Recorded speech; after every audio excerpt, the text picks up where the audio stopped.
guys, and welcome to another episode. On today's episode, I'm going to be going over Walmart orders through the DoorDash application.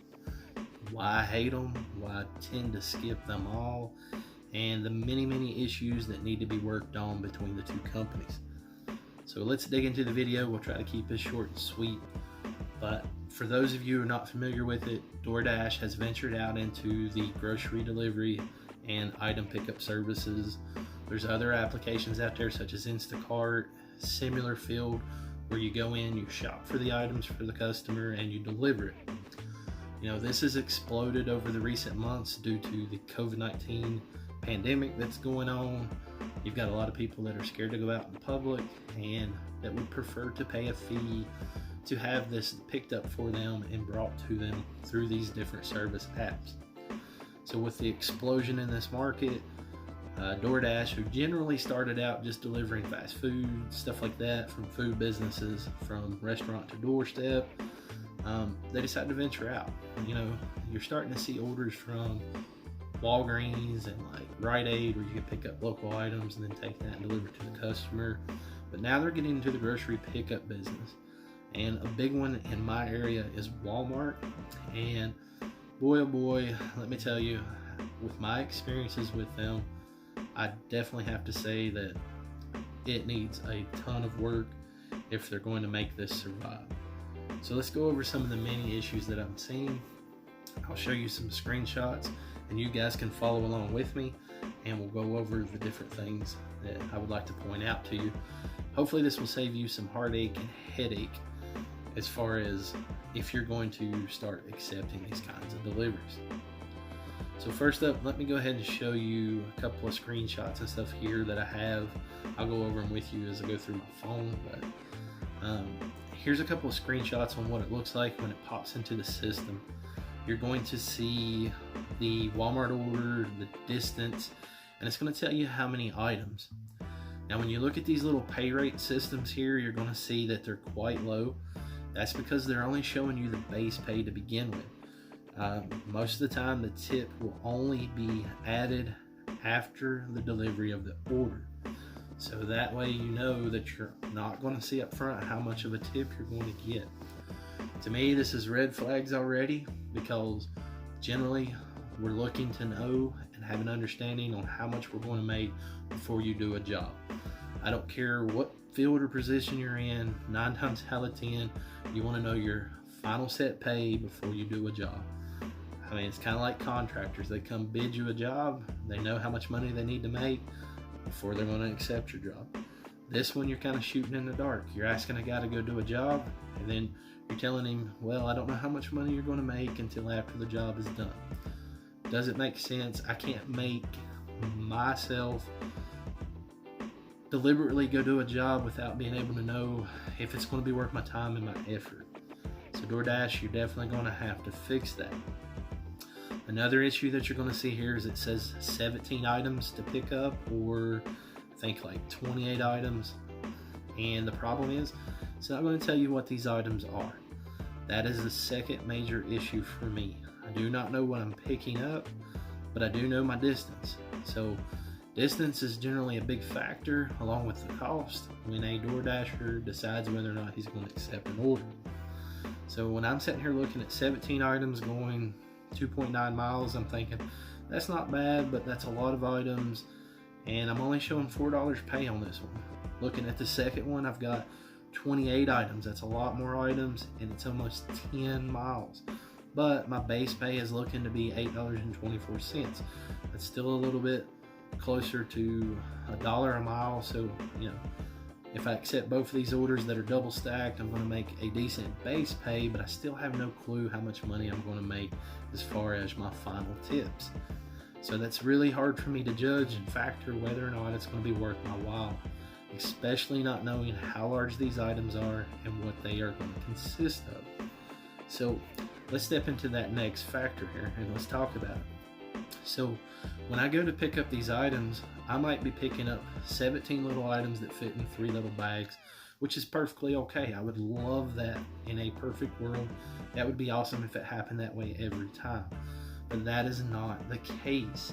Sometimes you pull up and it might be something as small as 5 items for 3 miles. So you're thinking this is going to be super easy, really quick, fast buck. But that's not the case. You pull up and they've got 5 48 packs of Walmart water.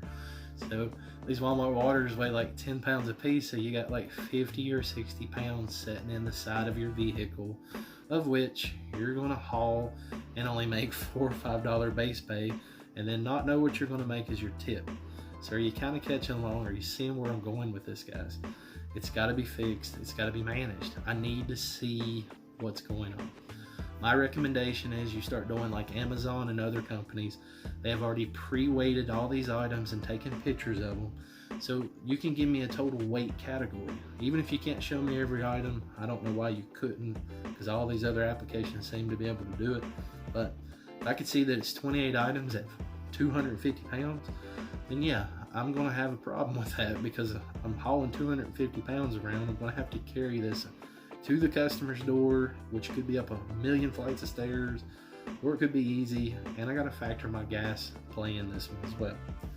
So definitely need to have that worked out, DoorDash and Walmart. You gotta figure something out on this one.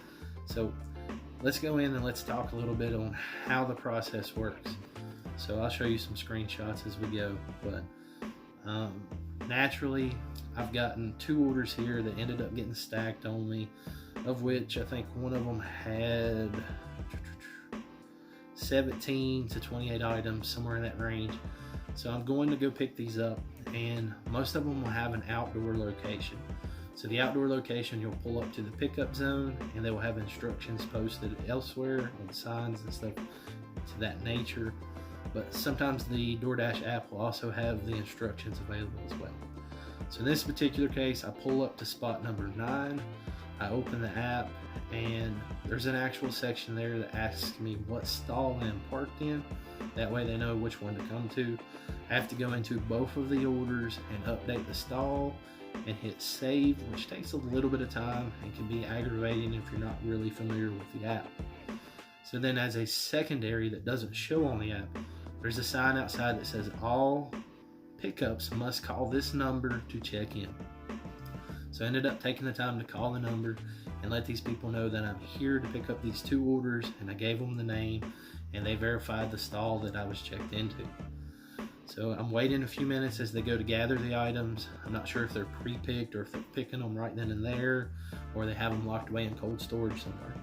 But it takes a few minutes, and they ended up coming out to the car with the orders in these little blue collapsible totes.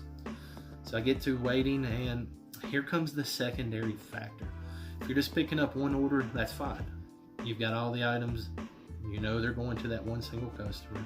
But in my case, I have a double stacked order, which seems to always happen when I accept the first Walmart order. But for the particular case of making this video for you guys, I accepted both. So now I'm at a dilemma. The majority of DoorDash drivers are people who are trying to make money. In order to make money, you got to keep your expenses low. So I have a small 2-door fuel efficient vehicle. There's not a lot of cargo space. I'm now picking up around 30 to 50 items, and I don't know what they are. So when they roll out this entire cart of about 10 collapsible totes, and I see 2 cases of water, I'm already got a headache building, because this is going to be bad trying to pile it all into my little car. So now I have the factor of having to sort and segregate these 2 orders so that they don't get mixed up. Because right now, currently, all the orders are being placed in Walmart bags, the cheap little plastic ones, and they're going to be rolling around my car. But thank goodness I'm smart, and I have a couple of large hot and cold bags that I can keep these orders kind of segregated and where they won't roll around my vehicle and get damaged. So what they'll do is they'll ask you for the first customer name, and they'll ask you where they want to put the order. So in this case, I told them, I think it's Sarah, and I wanted her to have the back seat because she had the smaller order and she was going to be my first drop off. So they actually go in the app, and this part I do like, they assign a location to that order. He put back seat in, and when the app updates, it shows that Sarah's order is in the back seat. So then I have the secondary order, which I think is for Michael or Gregory. I can't remember without looking back, but I ended up putting that order in my trunk with my larger space bag, which helps me out. By the way, if you guys are interested in any of the products that I use, such as the hot bags and cold bags, there's links in the description down below. But we ended up sorting his order out and putting it in the back or the trunk, and he ended up updating that for me, which works out good. So then once you've done that, you confirm that you picked up both orders, and it will send you to your locations. So here's where we come into the next factor that was that big issue for me. So the first order, I ended up carrying it all the way up a set of stairs. Another issue you're going to face. If you've got a lot of heavy items, you're going to have to make 2 or 3 trips.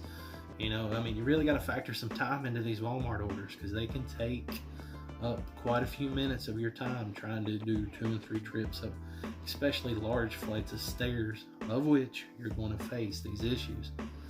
So after I get the third load up to the top of these stairs, it was a no contact delivery, so the customer wanted to leave it on the porch. I'm getting ready to take a picture and complete it, and thank goodness she opens the door and she says, "I'm sorry, sir, to tell you this, but that does not look like my order." So I get to looking, and she's like, "Well, you know, I ordered this, this, this, and this. I don't even have these on my order." Just from looking through the door, she could tell it wasn't her order. So then that made me realize what had happened. The Walmart clerk had put the wrong designation in the vehicle assigned to that name. So this particular order was for, I think, Sarah, and he assigned it in the back seat of the car, but actually Sarah's was in the trunk of the car. Caused a major issue. Another issue is I can't see what her items are, so that's all I've got to go by is Sarah. So I ended up having to take all that stuff back down those steps, open my trunk, and carry all that stuff back up the steps to get it right. Thank goodness, because if it was wrong, I would have had a heck of a mess and 2 customer complaints against me, which technically I don't know how they would sort that out as whose fault it was, if it was my fault or if it was the Walmart employee's fault. So we ended up getting that one done, and we ended up taking off. So I know I've made like $4 or $5 to begin with, but I don't know what my tip's going to be. Once again, a factor I do not like. So now I'm heading down the road, and I got the last order. I'm going to go drop this one off. I know it's the right one now, and I ended up going and taking this and then dropping it off. But secondary issue that you guys are going to run into, if the order has tobacco or alcohol, you've got some more steps and processes. I'll go over that in another video, but it takes a little bit longer time because you got to do some verifications. You got to scan some IDs. It takes extra time from your orders. So a lot of factors you got to think about. And then last but not least, I wanted to go over the fact that you're going to have fragile items. Some items are like bread, eggs, and milk, your most popular. You got some fruits and vegetables, all of which are very fragile items. So if you've got all these orders piled up, sometimes you got 2 stacked orders, and you got these bags swinging around your car because you're not prepared for Walmart orders, and you're going to have broken egg issues, smashed bread issues, bruised fruit or vegetables. A lot of factors you got to keep in mind, guys. You know, that's going to be customer complaints that you got to look at. DoorDash, I mean, I don't know how they're going to sort that out. Was it the delivery guys who put them in the back of my car? Was it their actual delivery driver, you, because you were driving around erratically and caused things to get smushed or broke, or you didn't take care of carrying these items? So if you're going to be accepting these orders, I definitely recommend you get you some safety bags, these hot and cold bags. They have cushioning in them that will help you to manage these orders better. But another factor you just really got to think about, guys. That's all I've got for you. A lot of many issues that I think DoorDash has still got to get it together and fix it. They'll have to work with Walmart on figuring out how to better this program if they're going to get more Dashers to start accepting these orders. As of right now, I know most of the people that I talk to, most of the YouTubers that I see, Walmart's a nightmare. They just want to skip these orders. They don't even fool with them. You know, if you are one of those people out there and you've got it down pat and you're doing it, I have to say kudos to you. But as for me, I just can't see the profitability in it for me as a driver. So I'm going to have to continue to skip these kinds of orders. Alright guys, I thank you guys for watching and listening to me rant for a few minutes. If you really like my videos and you find them helpful, be sure to hit that thumbs up button. It'll get the YouTube algorithm spreading them out faster. If you like my videos and contents, you can also subscribe. Really would appreciate that. Helps the channel grow, and we can reach more people such as you and I that like to DoorDash. All right, guys, have a good one.